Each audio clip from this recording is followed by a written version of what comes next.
कहानी। शीर्षक: मूर्ख कौवा और चालाक लोमड़ी। एक घना जंगल था जहां अनेक पशु पक्षी रहते थे। उसी जंगल में एक चालाक लोमड़ी और एक कौवा भी रहते थे।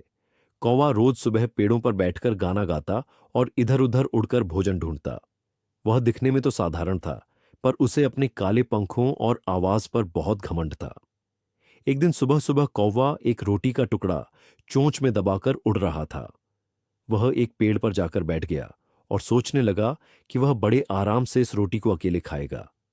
तभी वहां से लोमड़ी गुजर रही थी।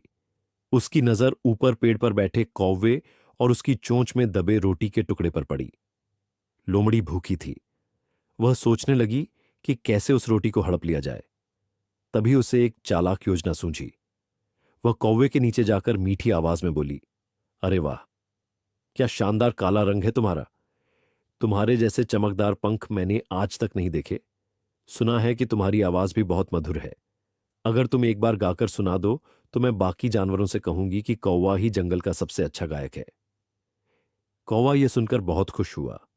वह सोचने लगा, लोमड़ी ने मेरी तारीफ की है, मुझे उसे अपनी आवाज दिखानी चाहिए। जैसे ही कौवे ने गाना शुरू किया और अपनी चोंच खोली, रोटी का टुकड़ा नीचे गिर पड़ा। लोमड़ी ने तुरंत रोटी उठाई और भागते हुए बोली, धन्यवाद मित्र कौवे, आज का नाश्ता तुम्हारी मूर्खता ने आसान कर दिया। कौवा हक्का बक्का रह गया। उसे समझ आ गया कि लोमड़ी ने उसकी चापलूसी करके उससे रोटी छीन ली। वह उदास हो गया और खुद से कहा, काश मैंने लोमड़ी की बातों में न आकर पहले सोच विचार किया होता। लेकिन कहानी यहीं खत्म नहीं होती। कुछ महीनों बाद फिर वही लोमड़ी भूखी थी और जंगल में घूम रही थी। इस बार कौवा पेड़ पर बैठा एक सूखी रोटी का टुकड़ा खा रहा था। लोमड़ी को फिर से वही तरकीब सूझी। उसने नीचे से आवाज लगाई, हे सुंदर कौवे, क्या फिर से अपनी मधुर आवाज में कोई गीत सुनाओगे। कौवा मुस्कुराया, पर इस बार उसने रोटी चोंच में ही दबाए रखी। वह उड़कर एक दूसरी डाल पर गया और वहां से बोला, अब मैं तुम्हारी चापलूसी में नहीं आने वाला। पिछली बार मूर्ख बना था, अब नहीं बनूंगा। अब मैं समझ गया हूं कि तारीफें हमेशा सच्ची नहीं होती। या लोमड़ी निराश होकर वहां से चली गई।